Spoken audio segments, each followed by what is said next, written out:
Hey, John. Great to connect with you. Easy. Today, I would love to hear your experience on filing criminal actions against circumcisers. Criminal and civil. Okay. Yeah. I mean, there's two main areas in when it comes to justice, right? So personally, I started out one of my first actions was to file a criminal complaint uh, in the town where I was born. I was born on Whidbey Island and on a naval station. So I maybe I should have filed directly with the military police on the naval station, but I filed with the city police in Oak Harbor on Whidbey Island because that's where the naval station is in Oak Harbor, and they pass it on to the Navy, the military police there. And but I did get a court case, so it's they didn't deny my case or anything like that. It didn't really. I never heard anything more from it. But it was filed, right? And in my criminal case, my criminal complaint was basically that I consider myself sexually abused. Battery of a minor was performed on me. I didn't have the name of the person that did it.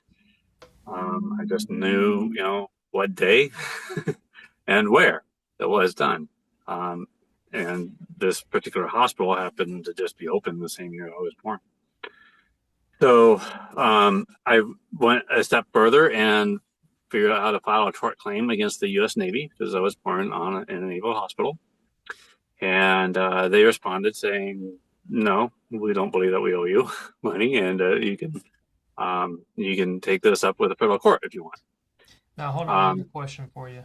So, mhm. the first thing was the criminal complaint, uh, Yeah, and that was against that who was was against whoever performed that.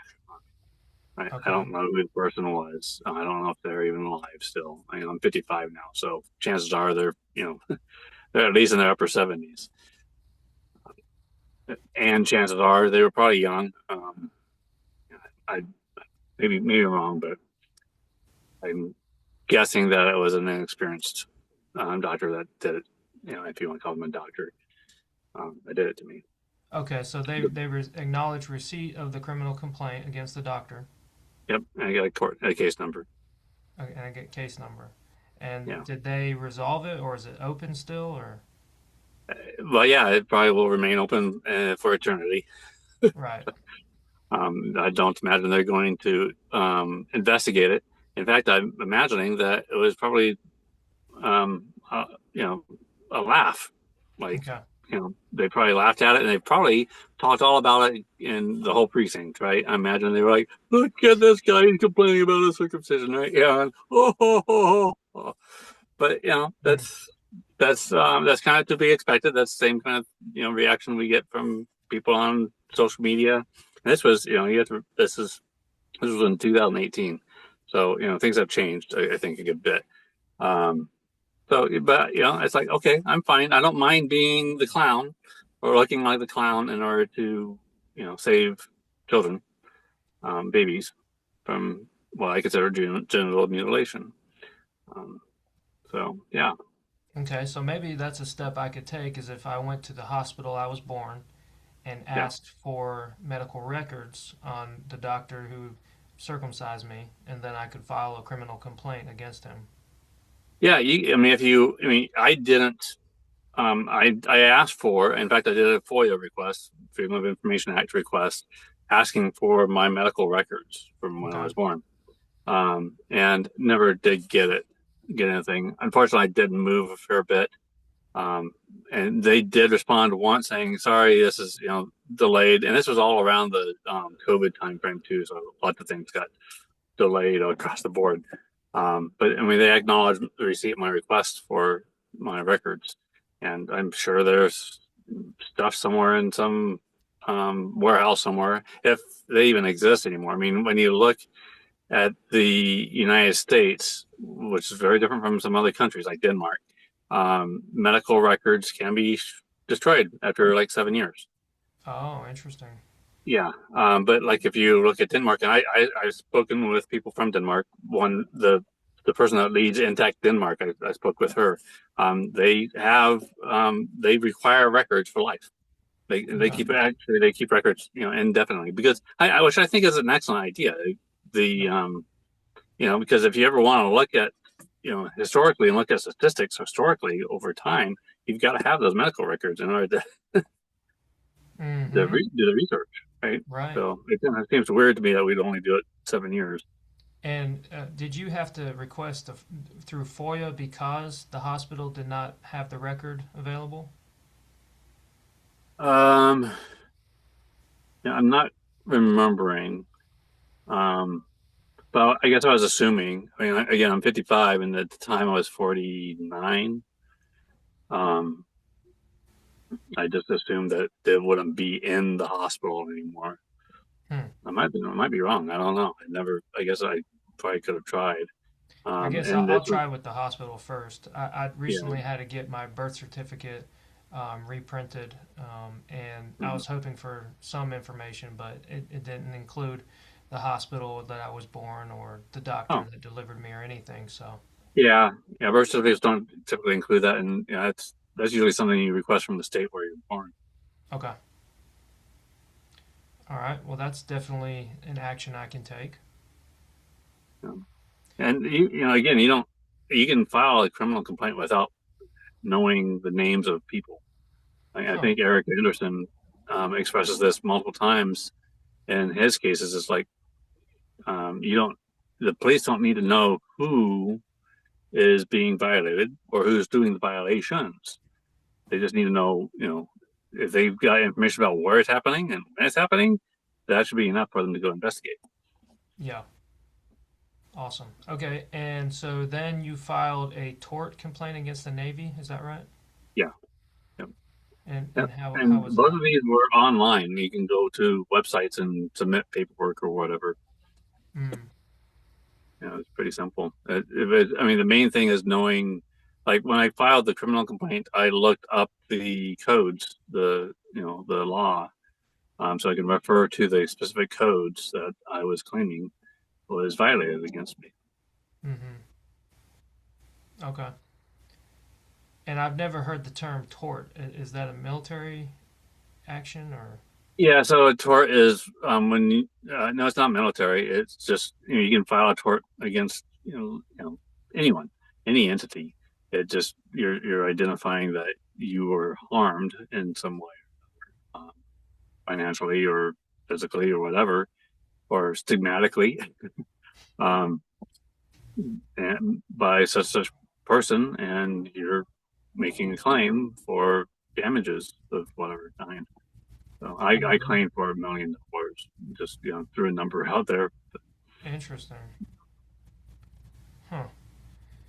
Um, So the big difference I see in the route that Eric Anderson is taking is he's filing pro se on behalf of the state to request an injunction against a business causing a public nuisance injurious to public health.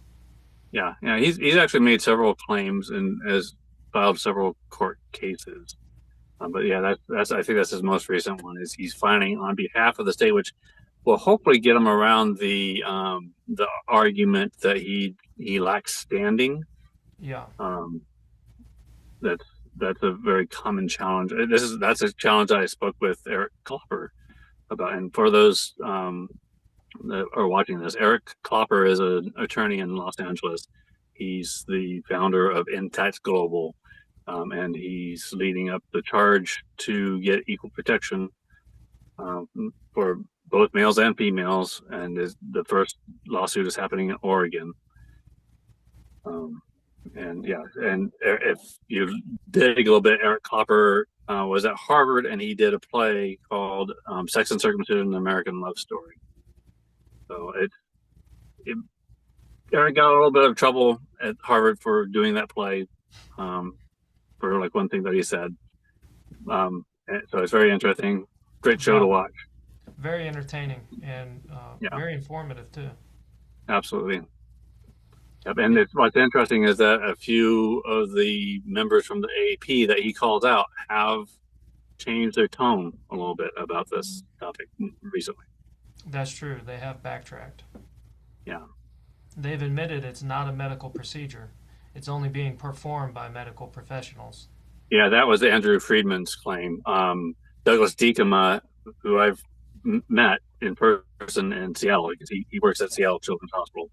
And he's considered a bioethicist, and he leads a bioethics conference every year at the waterfront in Seattle. And we've protested in front of that conference for several years. Awesome. Yeah, how ironic. I mean, this guy is mutilating children and he's leading an ethicist conference. Right. Yeah. In fact, I found out that he made several statements that totally go against the whole circumcision of baby boys thing. It's like you're making these statements, but then you are supporting this. It's like that's very contradictory. And what I did during one of the protests was, as people were walking out at the end of the conference, I would yell out some of the things that he said, and then say, "Dr. Douglas Deakema," and while I'm sitting holding the sign about that's anti-circumcision, right? So yeah, I imagine that got some people's attention, coming out of a conference led by Dr. Douglas Deakema about bioethics, and then he's not being ethical about this. So Yeah. yeah, so it is interesting that Deakema he changed his tone, saying that he doesn't really think that the claim that benefits outweigh the risk can be said, honestly, even though it's said in that 2012 policy statement that has expired back in 2017. He's no longer, supporting that statement. Right. And what he said now is that the claim benefits outweigh the risk is not a medical claim. It meant he was weighing the cultural and traditional benefits. Yeah, yeah, exactly. They were looking at everything, not just medical. And I think that's really bad. I don't think. Right. I guess you could look at it from a mental health point of view a little bit. That stigma from your culture could affect you, mental health wise. But really, I think that a medical organization should stick to medical stuff and not get involved with the cultural and religious stuff. Yeah, exactly. Or potentially legal. I mean, this is a criminal act, so yeah. Yeah. So, yeah, I'm very interested in pursuing the pro se route.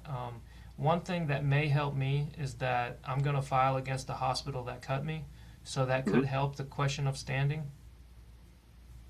The hospital that cut me was recently acquired by Prisma Health, so my lawsuit will be against them. Okay. So are you gonna so I'll share with you one case that's been going on up in Canada. Um, he filed, and the Canadian justice system is like a bit different from the United States, but he filed against both the hospital and the doctor, and he convinced the hospital to take down their webpage about circumcision completely. He was hoping that they would do something more and talk a little bit about the anatomy and functions of what gets cut off Hmm. instead of having a biased point of view that just talks about the potential medical benefits. Hmm. But they wouldn't consent to doing that. So and Robert Van Howe was involved in that case because he's a doctor. He's an expert on the anatomy, um, and that was partially funded by GALDEF. And for those of you that don't know what GALDEF is, it's Genital Autonomy, Legal Defense, and Education Fund. Okay, and that was in Canada? Yep, I think the case with the doctor is still going on. Hmm. Very interesting. So in my case, after the tort claim was denied by the U.S. Navy, um, they said I'd go to the federal courts, and I did. But I did it pro se, and I honestly wish that I would have been able to, get an attorney to be involved and help me out, but I didn't have the funding at the time. This was pre GALDEF. Um, anyways, I I probably should have stuck to suing the Navy, but I decided to pursue the federal government. Because for me, the federal government is ultimately responsible for the fact that this is happening in military hospitals, not just U.S. Navy. So I was kind of widening my scope a little bit, but that was a mistake because there's a thing called FTCA, which stands for Federal Tort Claims Act, and every person, regardless of how you feel about circumcision, um, should care about this because the Federal Tort Claims Act basically says that you can't sue the federal government for things like assault. So, like, if any federal entity assaults you, too bad. Wow. Yeah, but I later on came across a case where a man won a case against the federal government for sexual assault. So that, so I'm not sure how that happened and how he managed to get through the past the FTCA on Hmm. that one. But at the time, I was moving a fair bit. I had some troubles with my family, particularly my son's health, and we moved to California, two different places in California, and then back up here, and it just kind of messed up my ability to react to the Hmm. case and coming in. So it got dropped. Hmm. Well, Um, kudos to you for doing all that work and standing up yeah, for yourself. yeah. I mean, at the very least, I know that the federal government, you know, put some energy Hmm. into a response because it was not a short response because I did claim a lot of things very clearly and all that, and you could tell that they had to do some digging to to find precedents and stuff like that in order to respond to my claims. And one of the biggest things that you want to watch out for is the statute of limitations. So, and that's where you need to identify the right laws that you're claiming. Because if you're just claiming um, medical mistake, right, like a botch, if all that you're doing is saying, "Hey, they botched me," right, which I think they're all botched. If there's no medical indication that it's botched, but Right. um, then they might say, "Well, you're past the statute of limitations because you only have 2 years or something like that, or 3 years, whatever it is, in your state."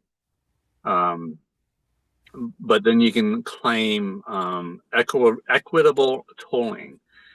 And what equitable tolling means is that you can you have your clock doesn't start until you find out about what happened. So like if you can, there's like one TV show where this girl found out that she was mutilated in another country, right, where FGM is common, and she didn't know it until she was a young teenager, like 16, 17 years old, but she was still considered a minor. And she was in the hospital and she was having problems down there. And the doctor realized what it was. And the parents got involved and said, "Hey, this is our culture. This is our thing. We don't want you to fix that." Right. But so that's the thing is, when we're cut as babies, we don't necessarily know Right. until much later in life, what happened, and we probably aren't taught about the anatomy and functions of what we're missing, and there's no way for us to even, you know, we don't have any frame of reference, so there's nothing for us to realize that there's something that's been going wrong. I mean, I didn't realize until I was into my late 30s. I was 35 when I became a dad, and that was when I first started looking into this, and then all these memories from my childhood, all the way back to like when I was like 4 or 5 years old. I don't remember how old I was at the time, but I remember my mother treating my baby brothers. wound, Mm-hmm. right? Um, it was a very vivid memory that stuck with me, and I didn't know why it stuck with me, right? But it just did. And another memory that stuck with me was when I was about 18, 17, 18. I was a senior in high school, and I made some friends that were Jewish. And one of my friends had a thumbnail that was shaped kind of like an arrow head. And I asked him about it, and he didn't want to talk about it. I'm like, Mm. that's weird. Why don't you want to talk about it? Well, okay, fine. I just dropped it. Well, later on, of course, after learning about what is done, how it's done, and all that, he's a Moyle. He Oh was my a Moyle, God. Mm. right? So he used that thumbnail, And today, I think that if I were to ever meet him again, I'd probably break his freaking thumb. Oh yeah, or much I just, worse. yeah, I just the idea that just boils my blood. Wow. Anyways, so yeah, you have to watch, you have to try to learn about all these things, the legal things, and there's been some other cases. You know who Tenari is? Yeah, Paul Tenari in Canada. Yeah, Yep. yeah. He won a case against the Canadian Navy. Oh, it was against the Navy. Yeah, yeah, I because he was know. mutilated in the Navy Yeah, like I was. I know Yeah, he won $15,000 to pay for his reconstructive surgery as an adult. yeah. And That's not much money, but right. yeah, But his but circumcision story is horrific. As I understand it, he was 9 years old and he was raised in a Catholic school program that's crazy. and Catholic boarding school, I think. And he was caught masturbating, so the priest came in and held him down and forcibly cut him. No anesthetic, no warning, nothing. Just Wow. forcibly circumcised him right there in his room. Yeah, I mean, can you get any worse for sexual violence? I mean, Yeah, no, I can't think of anything worse. And he's famous for conducting the MRI study of the brain damage inflicted by infant circumcision. yeah, and some people say, well, that was only one baby or whatever, and that's not it. It's not well documented or whatever because they told the leader of the hospital told him to destroy his records and all that stuff. But so Yeah, yeah, no, it's still profound, and his story and advocacy is very interesting. I would love to talk to him. yeah, yeah. Another case that you might want to look into. I don't know that it'll help you with your case, but it's interesting anyways. You've probably heard of this website, circumcisionisafraud.com. Yeah, I've read it. Yeah. So that the family that put together that's behind that website, they tried to sue the AAP, the American Academy of Pediatrics, Okay. and that case didn't go as they had hoped. I'm happy that they did it though, because again, with every case we learn something, and I think also with every case we wake up some people to, the fact that we're not playing around, that we do hate that this was done to us, and it shouldn't be happening. Yeah. Um, but the claim was that basically the AAP, and this is a pre 2012 AAP statement they were referring to. It was a 2009 statement, I think it was. Anyways,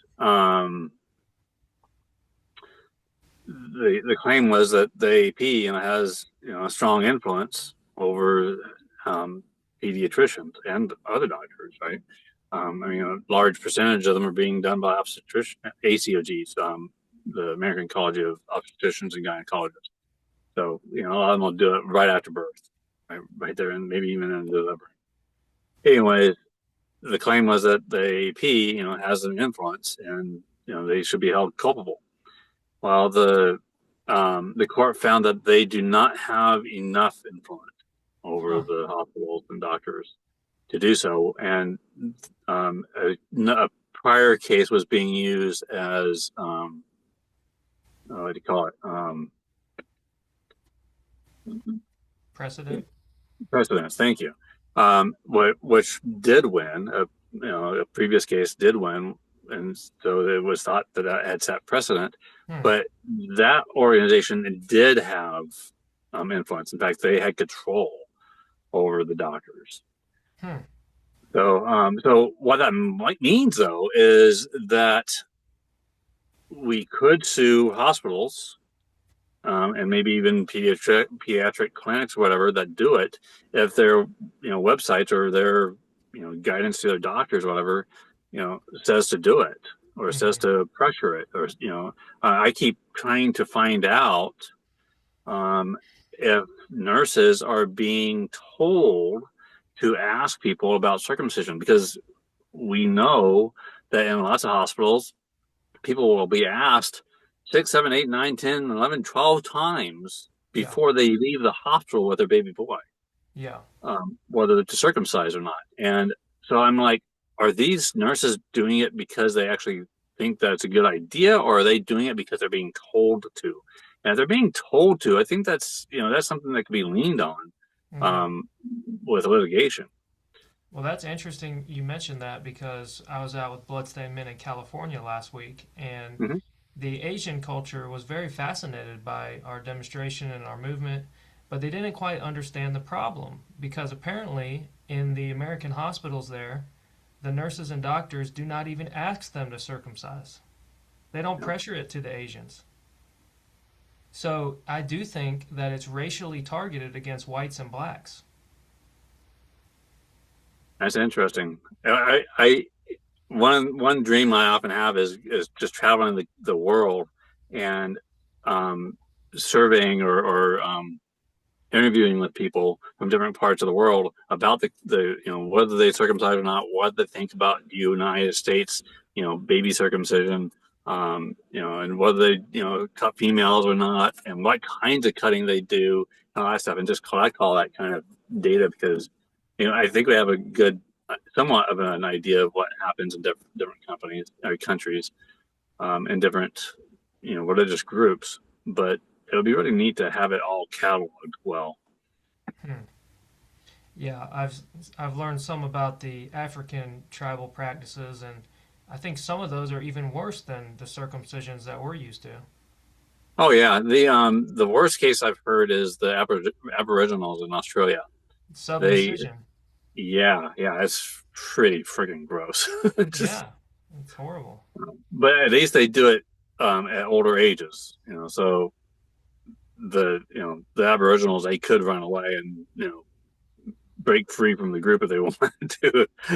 um, Versus it being done to brand new baby boys or even baby girls. I mean, you look at like Indonesia, and they do baby girls, but I think they only just do the clitoral hood. So Yeah. it's kind of comparable to what goes on in the United States. Yeah. So Speaking of Douglas Dakima, the one statement that he said I agree with is he said the removal of a foreskin in a male is a far more extensive procedure than the cutting of a girl. oh, I didn't realize he was the one that said that. Yeah. So Interesting. I guess that's his ethics is that he says, if you cut one, it's not any worse than cutting the other. Yeah. Well, you gotta remember the AP did try to defend the female circumcision for a little while there. Right. Right. 2011. Yeah, they Yeah. basically argued that if it wasn't done in the hospital, that parents might go to Right. unsafe clinics to get it done. Yeah. Yeah. And now Brendan Marotta is working on trying to figure out why the doctor that was doing them in Michigan, um, part of the Dawoodi Bora tribe, it still has her license, her medical license, and it's like, why isn't the Hmm. medical board doing something more about this? In fact, I came across a doctor in California that made a post on TikTok that was spreading misinformation, and I sent a message to the medical board in California saying, hey, he's saying this, and that's not accurate. And they responded saying, they didn't deny that I was wrong. I mean, they didn't say that I was wrong, but they said, well, it's not important enough to do anything about it. It's like, all you have to do is write them a little letter saying, hey, you're spreading misinformation. Stop it. I didn't know necessarily asking them to remove his license, but my gosh, do something. Right. Yeah, a few years ago, they were really concerned about doctors with misinformation. So, Right. And this was in the COVID time frame too. wow, the Right. hypocrisy. Right. Yeah, it's like I don't believe you guys. You know, it's I mean, if you could write me a letter back, you could take a few minutes and write a letter to that doctor. Good point. Yeah. So yeah, I haven't been following Marota's investigations with the FGM, but so that's still going on unabated in the United States. Well, I mean, ever since that judge in Michigan said that the anti-FGM law of the time was unconstitutional, Mm, there haven't been any new cases I know of. There has been at the end of Trump's last term, they passed a new anti-FGM law, and I guess there's now a new law that's been proposed. I haven't followed it closely recently, but I saw it, and I actually posted a little bit about it. Um, that it was intended to protect children from, genital mutilation, where they were addressing trans kids things, mm-hmm. right? Yep. Um, and when I read the bill, it's like, well, you're not explicitly um, giving exception to male circumcision. So that law would outlaw male circumcision. And that wouldn't be the first time that a politician has done that, because in, I think it was Alabama, when they first threw out a bill, an anti-trans bill, anti-child trans bill, um, it it would have included, male circumcision, and they had to correct it because they realized their mistake, Hmm. right? So it just totally, you know, shows the hypocrisy, Yeah. It also shows the cultural amnesia because not only do they not think about it, but they don't know it's comparable or worse. Exactly. You know, it's Yeah. such a strange. I don't know. It's like a huge blank spot in people's perception. Yeah. Yeah. So yeah, and the most recent thing that I've seen is the politician in Mississippi trying the second time to get male circumcision added to Medicaid in Mississippi after they, removed it a long time ago. So, One uh, thing about that insurance, the Medicaid thing, that's interesting is for the court. You mentioned a case for the medical fraud aspect, where the court ruled that the AAP did not have enough influence, but the reality is the insurance coverage exists because the AAP recommends it. yeah, yeah. And who knows? I mean, maybe they could have taken a different approach to it. I know with that case there were several lawyers involved, including David Llewellyn and Peter Adler, and I think one of Peter's students was also I guess, the main lawyer and all of that. And yeah, I think Peter had some misgivings about how the case was tackled. But Hmm. I'm happy that it was, it was tackled. And I don't know if you also know about Ron Goldman's case up in Massachusetts. I'm Um, familiar with all of his research, but I didn't know he filed a case. yeah, well, he obtained the funding for it, um, and it was a case to try to end Medicaid in Massachusetts. He was claiming that he got so many thousands of signatures in order to be able to bring the case, and basically he was just trying to stop Massachusetts from using Medicaid dollars to cover it. And one of the things that was learned from that case um, is that, well, the courts saw it as too burdensome to the state in order to try to determine when circumcision was medically needed or not. Hmm. And when I looked at the AMA, the AMA, American Medical Association, they have these codes that are referred to for billing purposes. Mm-hmm. Right? So they try to standardize on billing codes for medical procedures. the AMA has them drawn up in a very poor way, where they don't. I mean, they use the word circumcision in it, and I think they only have like two codes, one for babies and one for older, and I think that's really poor because that doesn't give the doctors the ability, or the medical billers or whoever, the ability to differentiate between ritual/routine circumcision versus therapeutic, you know, addressing a pathology circumcision. Yeah. Right. And honestly, I don't think they should have the word circumcision in the billing codes at all, because again, just like Andrew Friedman says, it's not, it's not a medical procedure. It's a ritual, and they just happen to use a term, the Mm-hmm. euphemism, for lots of different kinds of procedures. And I think that's another thing that most people, I would bet 99.999% of people don't know there's more than one way to circumcise. Right. And that the more recent ways are actually more damaging than the older ways.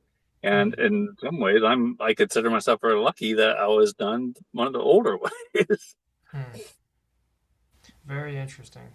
I looked through the North Carolina Medicaid circumcision document, and I Mm. realized that they can very easily claim a circumcision is medically necessary with bullshit diagnosis, Oh yeah, and right. one of them is spina bifida.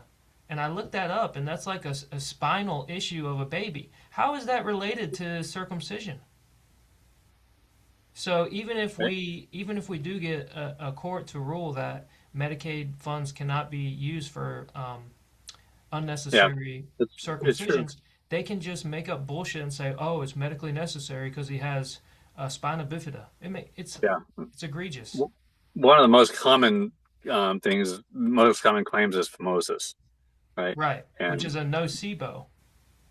A nocebo is a diagnosis that causes more harm than good, right, and it's not a problem. The foreskin is supposed to be adhered tightly. right, yeah, yeah, adhered, not just tight, but adhered. Right. Now, if you're dealing with an adult where it's not adhered but is tight, then yeah, you're dealing with phimosis. But 99% of the cases are resolved without any kind of surgery at all. Right. Right. Anyways, Yeah, the United States adult elective circumcision rate is about 1 in 1,000, and the study found it was usually for phimosis. So yeah, it's a very, very rare problem that a man has to take a drastic measure for. And yeah, perhaps he wouldn't even need to get that 1 in 1,000 circumcision if he just stretched it manually. yeah. And I don't even use I only use the word circumcision. 1 in 1,000 surgeries, penis surgeries. Right? Right. Because there's lots of different ways to handle that. You can do a dorsal That's slit, true. you can do a preputioplasty, you can do a postectomy, you can do a partial appendectomy. There's Oh, interesting. lots of medical terms that they should be using. They should not be using the word circumcision because Oh, you're not, you're not in a religious, you're not doing a religious thing here. oh, right. Because the word circumcision means to cut around. Yeah, it circumcises literally cut a circle, Right. right? I mean, cut a circle where? Right. And how much to amputate, right? Exactly. And I mean, this gets me riled up. But anyways, it's like the old original kind of only dealt with the acropation, right? The part that was hanging Hmm. past the glands, and what hangs past the glands kind of depends on how erect the PP is. Yeah. And then there was laying bare the glands, and you can look this up in the Jewish dictionary. Lay bare the glands, GLANS. For people that don't understand the difference between the GLANS versus a gland with a D. Anyways, they lay bare the glands, which is the Brit Priya. Hmm. But even the Jewish Brit Priya does differently than the more recent tools, more recent methods. If if they like to use bell tools like those, the Plastibell or the Gomco clamp, those both go after different parts Right. than the Jewish Barzell or the tool that was fashioned based on the Jewish Barzell, which is the Mogan clamp, right? Mm, interesting. Because those leave a lot more of the inner mucosa behind. True. Um, and if you've looked into David Llewellyn, he sued the Mogan clamp company out of business. Now they're being manufactured in a different country, but um, the the Mogan clamp and the Jewish Barzell, they pull the skin up, so when they clip, they leave a lot more of the inner mucosa and the frenulum, which are very, very important parts. And if you've looked at the Sorrell study, you know Mm-hmm. the frenulum is one of the most sensitive, spots. It's Very, very yeah, it's the important. male G spot, and Yeah, and I have most of that, luckily good, for myself. good. But at the same time, I think the person that cut me, they pulled way too much skin up into the clamp, so Mm, I have very little um, shaft skin, mm, which pisses me off. Anyways, but the bell tools, they after they break apart the adhesions between the glands and the inner mucosa, the prepuce, they stick the bell down and then they cut down lower, which gets a lot closer to the glands, removing a lot more of the inner mucosa and the frenulum. And mm. some I've heard of cases. Some men have told me how their frenulum was completely carved out, like up into and underneath the underside of the glands. Mm. That just freaks me out, and I feel really horrible for those that have gone through that and have to live, without that part of the body. But at the same time, those tools, those bell tools, were created because of problems with the Mogan clamp. Because the Mogan clamp was sued because of so many botches where the glands got damaged or amputated Yep. by the tool because the operator wasn't using the tool properly. So yes, the bell tools help protect the glands, but it damages a different part even worse. Mm. Wow. Yeah. That kind of reminds me, Abraham Wolbarst. He was a Jewish physician in like 1914, or I think it was 1914. He wrote a medical paper called Universal Circumcision as a Health Measure. And it was basically turned circumcision into like a compulsory thing in some hospitals. And Yeah. they did not require consent from the parents. They just circumcised the Right. babies right away. And he actually got sued by the Orthodox Jewish communities because they wanted to do the circumcisions in the synagogue on the eighth day. Day, right? Exactly. So, I mean, maybe that's Yeah. the reason why, they even started asking for consent. But as I understand it, it was only in the last few decades that rates have started dropping down towards 50%. But Yeah. up until a few decades ago, it was nearly 100% circumcision rates. Yeah. Back when I was born, it was in the 90s for sure. Hmm. So my parents admitted they did it just because everyone else was doing it. That was what I heard from my mother, too. Yeah. Yeah. Yeah. It's kind of funny, my parents, taught me, well, if everyone else was jumping off a cliff, would you too? Right, right. Isn't that one of the first lessons we get? Right? Or peer pressure? I mean, we're taught about peer pressure. This Yeah, is a exactly. good case Yeah, study. and that's the thing that, as a father myself, that's the one thing that really boils my blood too, is um, when people say, "Well, my child's going to get bullied if he's intact, if he's uncircumcised." Mm-hmm. Like, really? That Do you not see the message you're sending to your child when Mm. you say that? It's or when you do that, it's like you're not only violating his consent, but you're also teaching him that consent doesn't matter, Mm. right? And you're teaching them to be a bully themselves. Like, Mm. oh, it's totally the wrong thing to send to a child. Mm-hmm. Well, I'm so glad that you were open to learning about all this and spared your sons and kept them intact. I have to admit, I it wasn't easy. Mm. And I didn't accept it all at first. And there was like peeling away. the onion bit by bit by bit. Right. At first, we decided to leave our sons, or at least our oldest one, intact because the claims, particularly the whole HIV claim, just didn't make sense. When the U.S. had such high rates of HIV, and almost every boy at the time was, every man was circumcised around that time frame, and Europe had much lower rates. So it just like these claims didn't make sense to me, and the more I listened to the claims, like what?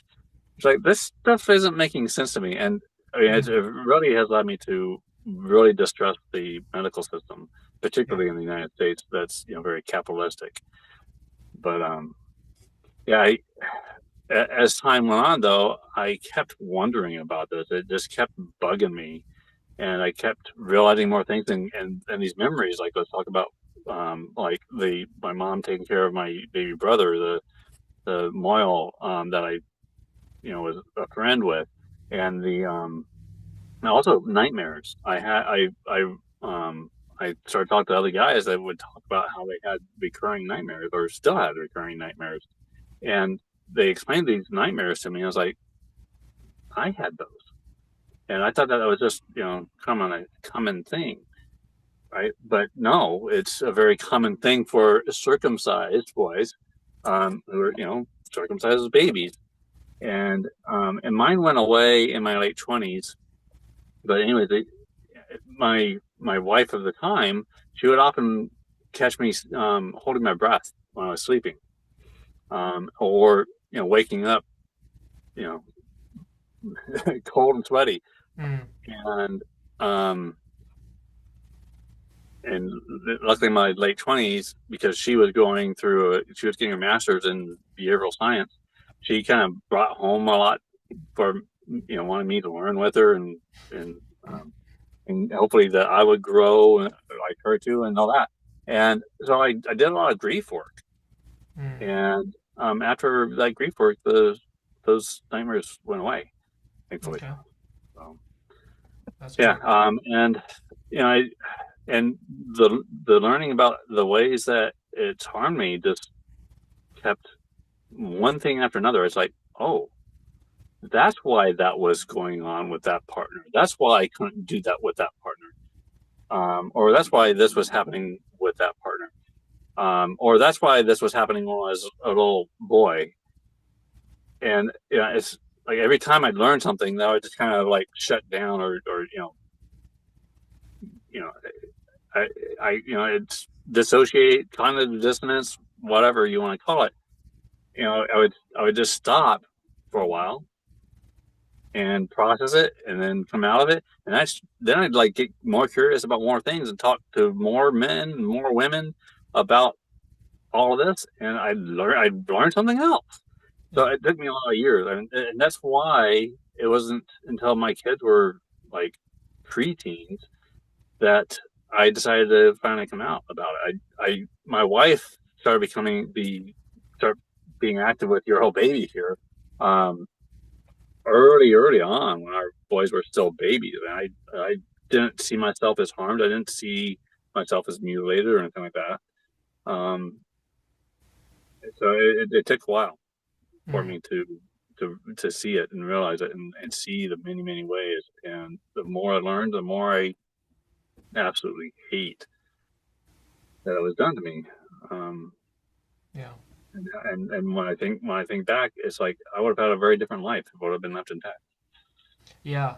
Yeah, it alters the entire trajectory of someone's life when they suffer that kind of a severe pre-verbal trauma. Yeah, Um, you, and a lot of people focus on the trauma of the cut, and I know like Ron Goldman, he wrote that book, Circumcision: The Hidden Trauma. His focus is on the trauma of the surgery itself, and what I keep trying to get people to see is you can look with your bare eyes. You don't have to look. You don't have to look inside the brain. You don't have to look under a microscope. You don't have to bear with your bare eyes and see how things work very differently. And I think any good mechanical engineer can see it. that's funny. It's I'm like, a mechanical engineer myself. oh, are you? It's like you get the rolling bearing mechanism, right? Yeah. You get that, right? It's like that's Yeah. right. Yeah. Typically, Yeah, nature has the superior design. Scientists and engineers are always trying to replicate nature. right. Yeah. Yeah, So, we totally break nature when we do this. yeah. You know, Yeah, so for me, I credit foreskin restoration to waking me up.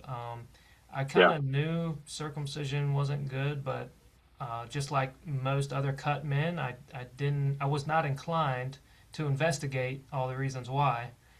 yeah, And so I started restoring, and within a few months, had a little bit of improvements. And so then I went down the rabbit hole of what was taken from me, mhm, why was this done, and what are the harms. And once I found Ronald Goldman's research on the psychological and emotional harms, yeah, I was able to explain and understand my whole entire life trajectory, my relationship issues, my peer mhm, relation issues, the reason why I always had a heavy heart and a chip on my shoulder. Um, Everything in his research aligns with what I experienced. And so yeah, for me, the sexual harm was not as severe as the emotional and the psychological. yeah, yeah. I, it would be interesting to do a study to find out what, like, you know what coverage index means.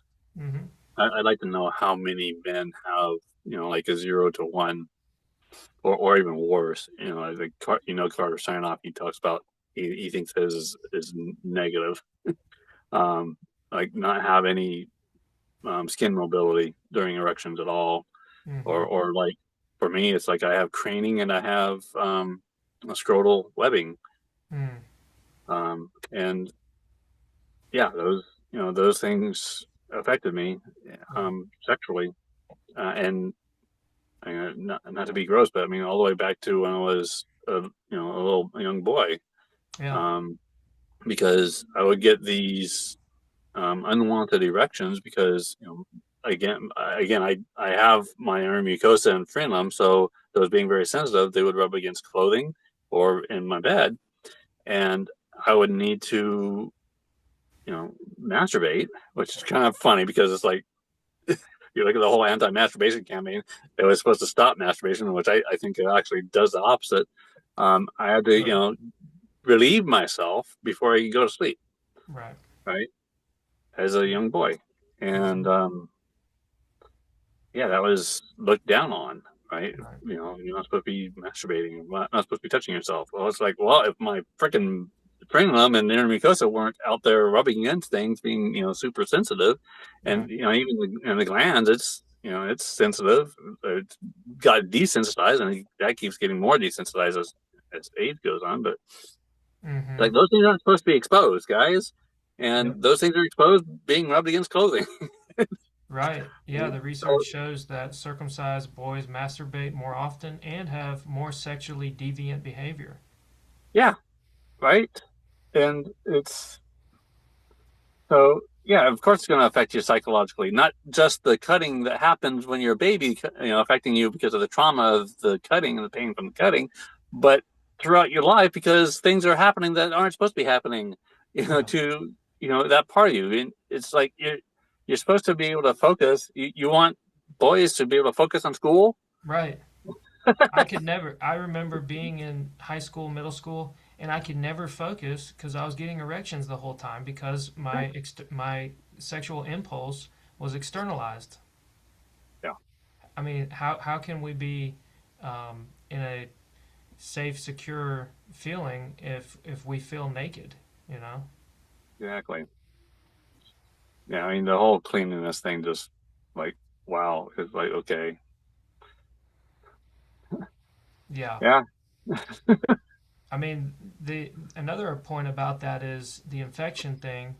Um, I mean, we know with epidemiological studies that countries with the highest circumcision rates have the highest STD rates and STI rates. yeah, But also without a foreskin, the boy cannot masturbate, so he's having to use lotions and lubricants, which cause infection. So one of the complications I had was medial stenosis, which is the Mm-hmm. narrowing of the urethra exit. Yep. Yep. And I also had a horrible testicular infection because I was masturbating with soap, and that went up the urinary tract. It caused a Oh. massive infection. And I think I was Ooh. 12 or 13 years old. Wow. So Yeah. I No had all fun. these penile problems directly related to the circumcision. Yeah. Yeah. I had a skin bridge across my meatus when I was like 6, 7, something like that. Mm. Yeah.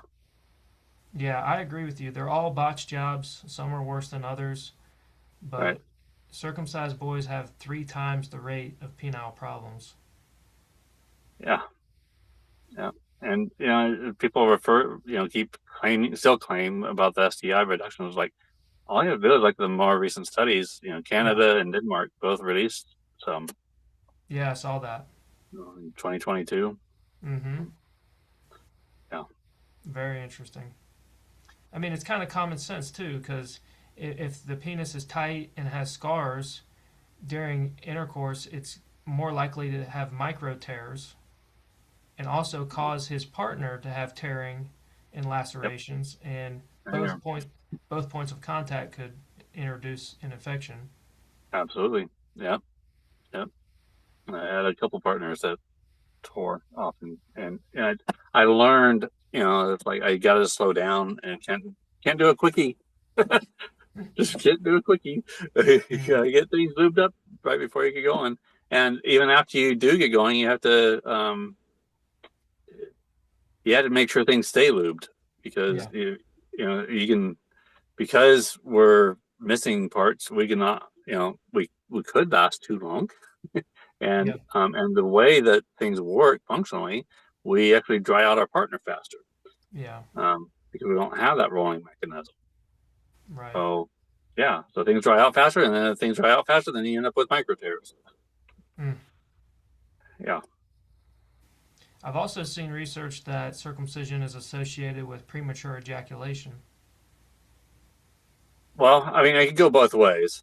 Yeah, Um, yeah, that's the thing is a lot of guys that are circumcised think, well, I don't want more sensitivity. I'm already too sensitive as it is. Like you're not understanding the functionality. It's not just about sensitivity. It's about how things move. It right. moves very, very differently, and the sensitive parts are exposed differently, Exactly. and the friction is very different, Yep. right? Yep. It all combines to very different things. So I mean, you could. I mean, an intact guy, if he pulled himself, down and then started off right away with everything exposed and made the friction high, then he might ejaculate pretty darn fast. He might have PE, but Yeah. if he has all of his mobile parts and he lets things move and glide as nature intended, then maybe he won't have PE. So, Yeah. yeah, and so those of us that are cut, especially like me, having intermucosa and frenulum all there, yeah, you might have PE because you're circumcised. Or you might have the opposite. You might last freaking too long because you are circumcised in a different way. You have less, you don't have that intermucosa and frenulum, so you're lacking sensitivity. And so it's not even enjoyable. I mean, I hear so many guys that don't, they're like asexual, or at least they aren't, driven to it because they don't feel much. Mm. How sad. Yeah, yeah, And the women are missing out too. yeah, absolutely. Yeah, Mm. yeah. Just read the book "Sex as Nature Intended It." I've heard good things about it. Yeah, it's one of the books on my shelf. Awesome. So yeah, so I hope you are successful. I definitely want to follow your case. So, and don't um don't be shy about asking GALDEF for help. I know that GALDEF, and again, for the viewers, I'm a co-founder of GALDEF, and I've been on the board for a good bit of time. Oh wow, that's Um, awesome. I didn't know that. yeah, until just this last year. Um, I was treasurer and the chief information officer for a while. Oh, thank you. Anyways, Awesome. um, the tendency is to put money towards cases that involve an attorney. So, um, Oh, okay. yeah. So, what you might want to do is you might want to say, hey, try to see if you can find an attorney. I would go. I would look for attorneys that specialize in medical problems, medical issues, and or injury lawyers, and see if they'd be interested in taking on the case. You can reach out to David Llewellyn, if he's not retired yet, or Peter Adler, and you can also ask Eric Klopper, see what he thinks. Those are the three main lawyers I can think of off the top of my head. There's others, but reach Okay. out to them and see what they suggest. They might even know an attorney in your area, and then see what the attorney thinks, and ask them, how much money would it take for them to be willing to take the risk, because you can talk to John Geishiker from Doctors Opposing Circumcision about this. John got in trouble. He took on a botched job case as an attorney, um, and he lost the case, and not just lose the case bad, but um, he was the judge made him pay for all the legal fees, Mm. himself, him personally. Oh my God. So there is a risk for attorneys to take on these cases, Hmm. but part of the reason why we found the GALDEF is so we could raise funds to indemnify these attorneys. And I'm not sure exactly how much money GALDEF has at this point, but we're getting close to the six-digit mark. And I just got told by a friend of mine that they just donated another $10,000 to GALDEF. So, Oh, great. right, so there might be some funds to help make the attorney feel safe about taking on your case. Mm-hmm. Okay. Well, that's a great idea.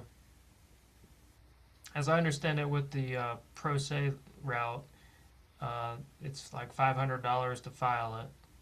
Yeah, that's what I did. Okay. Yeah, So I remember. yeah, I guess that'll be my first step, or maybe the first step is I could try to track down the doctor and file a criminal complaint. Yeah, I mean, yeah, if filing a criminal complaint doesn't preclude you from filing a civil Okay. case. Okay. So, Good.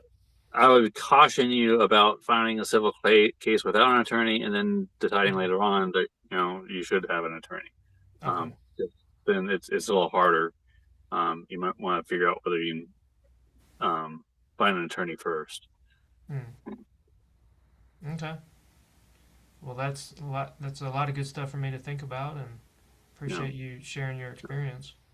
and regardless of whether you get a settlement or not, I think every single case puts puts it out there that, hey, we're not playing around. You got Ron Goldman's case, you've got the family that went after the AP, you've got Eric down in Florida tackling law enforcement, and I actually intend to do some of that myself up here in Washington State. I have reached out to hospitals and pediatricians and said, hey, this your website or whatever is BS. I had one pediatrician that finally took down the reference to the AAP policy, the 2012 AAP policy. But I went into his clinic and Hmm. said, "Hey guys, you're referring to the AAP policy. Here it is, on your website, and here's the AAP policy that explicitly says that it's expired in Hmm. 2017." You know, and sure enough, they changed their website, which, I mean, they changed it, but they were still very pro circumcision. They Okay. were, they were, their claim was about appearances. I'm like, Hmm. wow, you want to do plastic surgery on me? You Wow. just Now you're just playing them. That's just really disgusting. But at least you're not referring to the AAP. Okay. Well, hey, that's another idea I could do is check the medical claims and stuff around here and have them clean up their act. Yeah, yeah. There's a circumcision law reform. A guy in Australia has been getting a lot of these websites cleaned up by Mm, sending these various organizations letters saying, "Hey, here's the problems with the things they're saying," okay. and he puts together these great letters that are very convincing, and he's managed to get a lot of websites fixed up. The most recent one was one here in the United States. A very I'm forgetting the name of the organization that posted this. Oh my gosh! Well, and he also anyways, him and Robert Van Hal and the guy from Intact America. They all made some pretty clear things, and they understand this topic super well, and they made changes on that post on the website. But Wow, that's another awesome. one that I haven't seen if anything's changed, but the cancer American Cancer Society, Yep. they have some things that they're saying about reducing penile cancer, and um, and circumcision law reform has sent them a letter. I haven't seen whether the Cancer Society has made any changes yet, but yeah, step by step. I mean, it's not ideal. There's lots of activists that are still like, well, it's still pro circumcision crap that's on there, but at least it's still a lot better. Yeah. Well, I guess doing something's better than nothing. So I think this will help me, and Yeah, you know, one more thorn in their side. exactly. Yeah, and the more that gets seen out there, the better. When I filed my lawsuit against federal government and federal court, I shared it with the Seattle Times, and I thought for sure that they would do some sort of expose on it, some sort of story, but they didn't. They just ignored me. Mm. It's it's tough to just even get the media to cover the topic. Yeah. Yeah. They'd rather not. Yeah, I mean, I get that it's dangerous, scary for them too, because they might be called anti-Semites for covering the topic. But it's like you like the what is it, the New Yorker, and then it's like the New Yorker, and there's the New York Times. Like one has been putting out stories that are very pro genital autonomy, and the other one has been defending Hmm. circumcision. Interesting. Pretty interesting. At least they're covering it. It's like I honestly, in a lot of ways, I don't care whether they are pro or against. I'm just happy that they talk about it, because the more that's talked about, the more that people will talk about it, and I think that eventually, the more people talk about it, the more they're going to see the real problem. Yeah. I believe that too. I'm just glad trends are cut rates are trending in the right direction and going down. Yeah, I yeah, think the me too. younger generation totally understands. Um, Yeah, maybe it's the power of the internet, but yeah, yeah. yeah, That's so, I'm definitely thankful for social media in a lot of ways. But yeah, even though social media has censored us left and right, but it's still managing to get some changes out there. hmm, And my sons are 19 and 20, and it sounds like all their friends are all pro genital autonomy. So oh, that's awesome. yeah, I don't think they would be friends with anyone that wasn't, honestly. Hmm. Well, all it takes is one generation of intact fathers who don't cut Right? their sons. Yeah, yeah, yeah. You gotta tackle those foxes who lost their tails. Oh yeah, I loved your short story. That was great. Oh, thanks. The one with the squirrels, or I think it was the foxes who lost their tails, right? well, I created a short story. It kind of shows a different issue, more of a societal issue. Um, it's called "Squirrels with No Tails." Yeah, that's the one I read. Yep. Yeah, yeah. Okay, and Yep.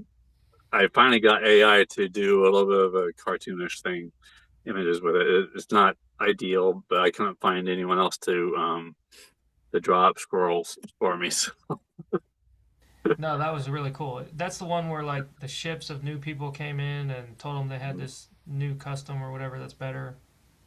well, the island, I guess, I mean, or whatever, like the whole tribe, it would cut off tails off of baby squirrels. Uh Of huh. course, it wasn't sexist at all, right?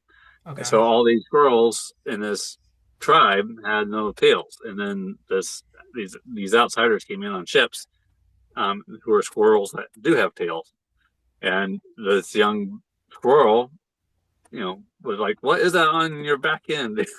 Mm-hmm. And he goes through all the cognitive dissonance and everything like that, and then then once he learns, he runs back to his tribe, and the mayor comes in and is like, "Leave us alone. We're flying without our tails." And scares them off, and they go run back to their ship and run. Yeah. No, It's I like loved it. that's a perfect example of what we're dealing with as intactivists.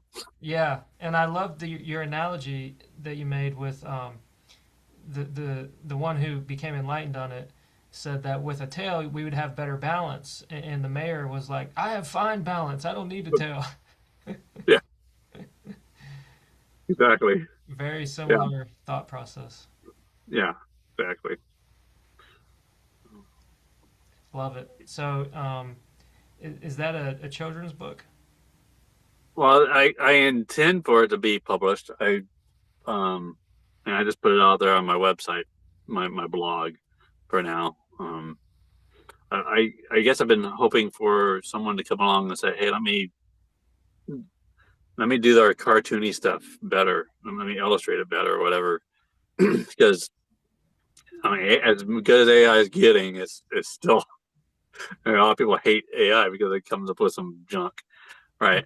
Okay. And it took a lot to get AI to do the illustrations correctly, but I'm hoping that someone will come along and offer to illustrate it in a much better way, and then publish a good book. 'Cause I'm not an artist. Never really went that way. But I'm hoping that somewhere along the way we'll have an interactivist that is good at that kind of thing, and will be happy to create the illustrative part, and then we can publish the book. And I came across one person that is a specialist in drawing squirrels.